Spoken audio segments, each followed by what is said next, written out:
Hi, this is Jane Schatz, and I'm going to give you a short video on how to decorate pottery and sculpture without using glazes.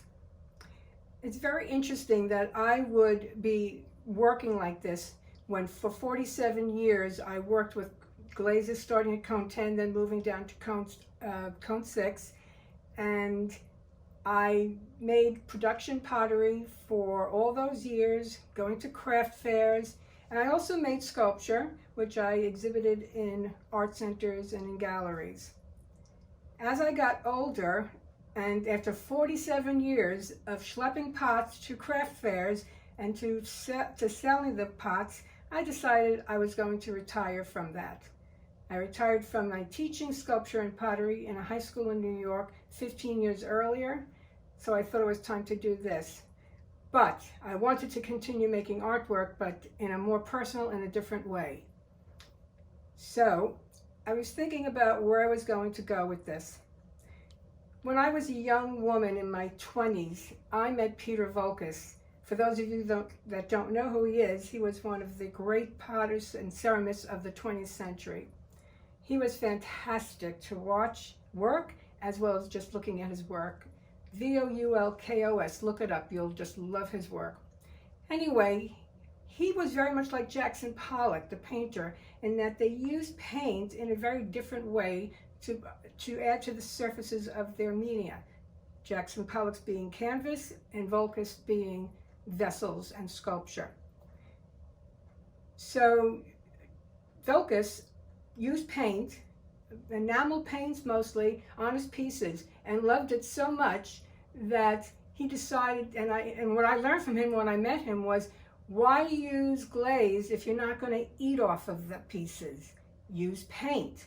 Forget the kiln. Get more of what you're looking for. Well, I thought that was a great idea. If it was good enough for Vocus, it's good enough for me.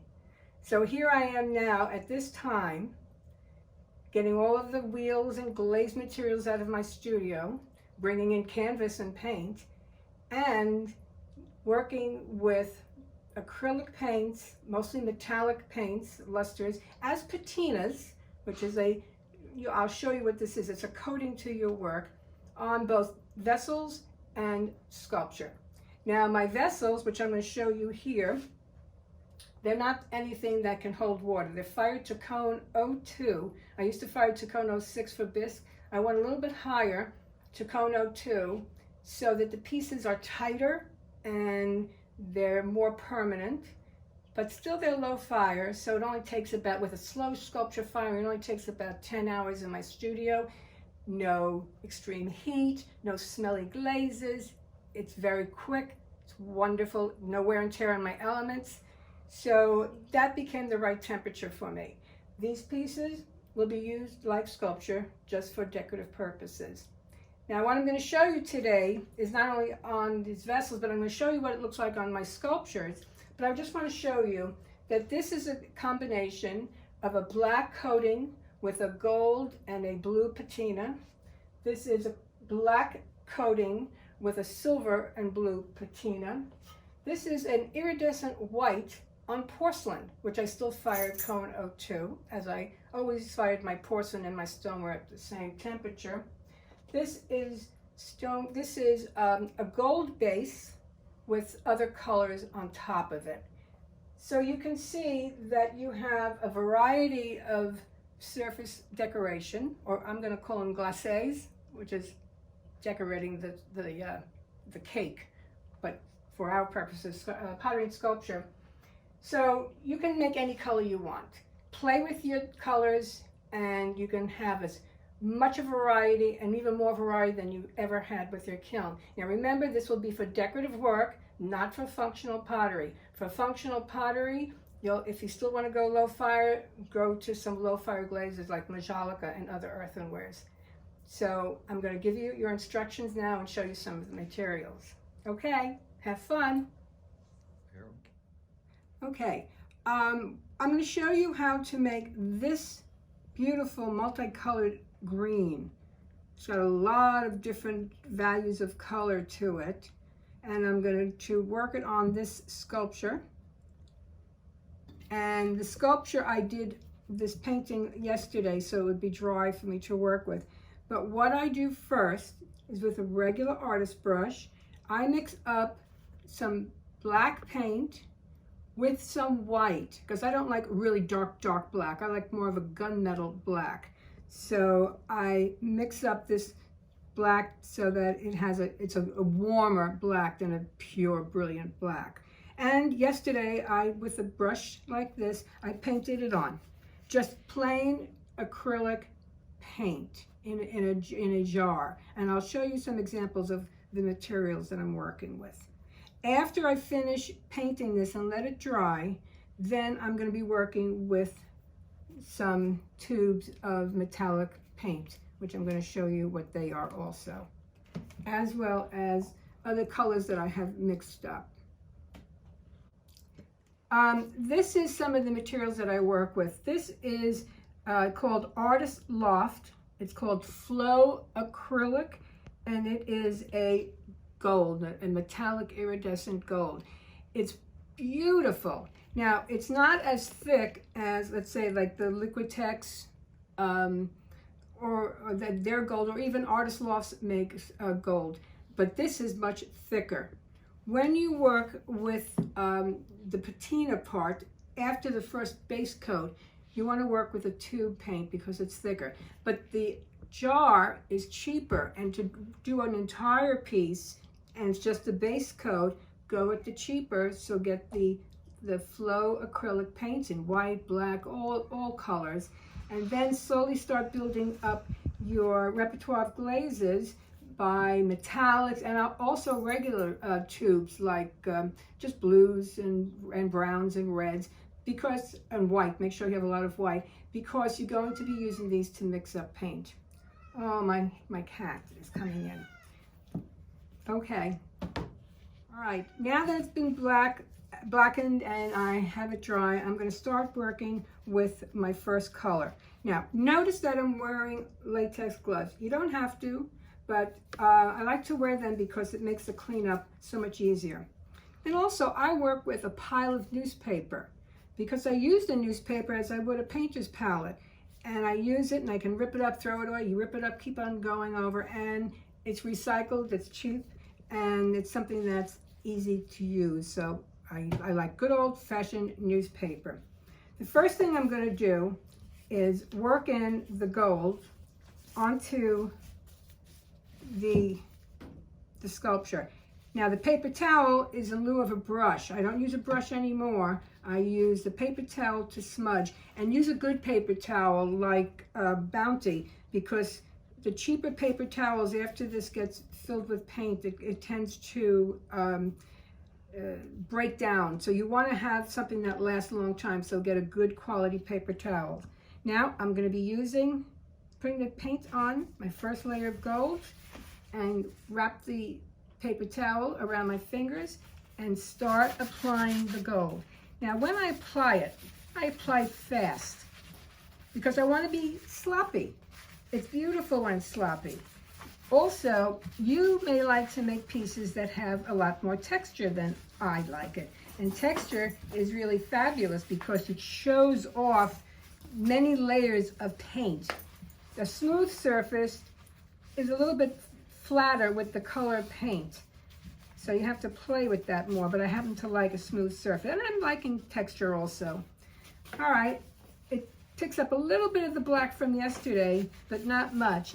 If you had painted this when the black was still wet, it would have taken off too much of the black and you wouldn't have developed this nice base. Now, don't think you have to get the paint everywhere. If you miss some spots, that's fine, because what that's doing is creating variety in your piece. Now, you can do this many ways. You can let this next layer dry before you put on another one, but I don't. I like the way the colors merge with the next color of paint that I use. Look all over your piece to make sure that you're getting the base coat in most of the form. You can always touch it up. That's the beauty of paint. If it's not the way you want it, then you can easily touch it up. Yes, I used to refire my ceramic pieces to get them sometimes to what I wanted. But, you know, you have to wait till you have a full kiln load before you can put a piece in. Here, I get a piece. I bisqued a whole kiln load, or cone 202, and then it was ready to go. All right, I got my first layer of gold on. What I'm gonna do is go over it again. There's some places where it pooled, which is nice. But I'm gonna go over it and try to get this gold into the surface, dry it up a little bit so it's ready to accept my next color. Now, I will use a brush, and I should use a smaller brush than this, to get into some of these areas, but I can smudge the paper towel in it. So, of course I use brushes in places, but it's not my main method of applying color. Okay, I'm leaving this pile of gold. Next thing, whoops, I think I want a little bit more gold over here. Now, you can go back and forth by putting the blue and then the gold. You'll see I go back and forth a few times. Now, this is called Artist Loft, and this is metallic cobalt blue. When put over the gold, it creates a beautiful green. All right, new piece of paper toweling. Now, not too much. This is why the paper towel is good. Take off some of the paint so you're just left with a nice coloration, and quickly put it on. It goes so fast, the color that you want. There we go. I love doing this. Now you can see why I like to work with plastic gloves. Some people wouldn't ever wear gloves working. They want to feel it. Even when I worked in clay, believe it or not, when I threw on the wheel, I wore gloves. I love clay, but I just like to have clean hands. Okay, it's going.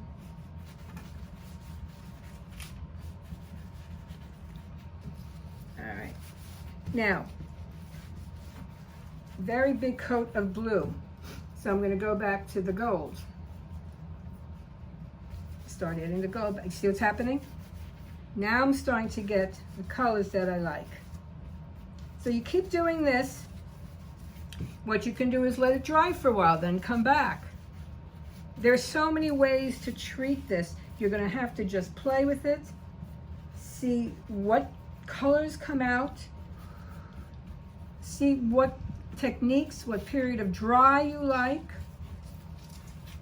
All right, I'm going to just step away for a minute and get a little brush, do some cleanup. All right, I'm using this brush because I have an buildup of gold paint in the grooves. And I don't want to have each color be shown, I want them to all blend. Oh, I use my fingers sometimes too.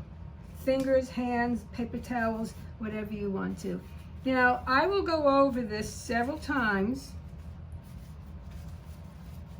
going back and forth between the blue and the gold, because you'll notice that the more paint you add, just like a thick glaze or a thin glaze, when the glaze is thick, I like to use the word unctuous. You get a nice unctuous surface. Well, when the paint is thick, you get a nice unctuous surface. I think I'll try playing around with a little bit blue again.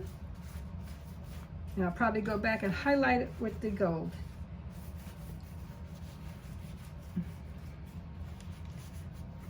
Look around, make sure you're hitting all the spots. And remember, this is sculpture.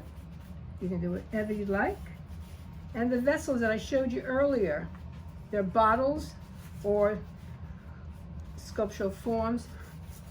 You can do whatever you want with them. Okay, I'm going to add, see how nice and soft it gets? And it's not broken. A cheaper paper towel would totally tear up. Now, I'm going to let it dry for a few seconds, but not too much, because what I'm doing now is I'm going by and just highlighting it, adding a different color than I had, taking your blue and your greens in this gold, and letting it shine in different places. Highlight. The lighter the color, the more highlighting you get. Now sometimes if your paint is too wet, it'll just smear off. So let it dry a little bit before you add some color on. Now I think this is close to what I want, but I will look at it again tomorrow. And I will probably do this surface again one more time. I'm getting too much gold on that paper towel. Excuse me, too much blue on the paper towel. I wanted the gold.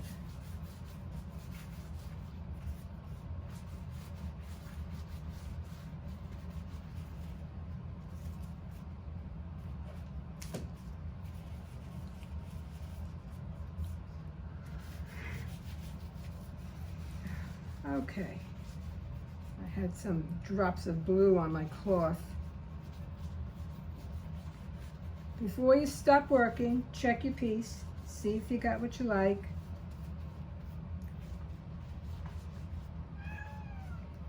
And then you can stop. In a very short period of time, I was able to glaze this piece. I still call it glaze. Glaze the piece and let it dry, and then it'll be ready for mounting. All my wall sculptures are mounted on wood and hung that way. And what I can do here is make sure I don't lose my cover. Here it is. And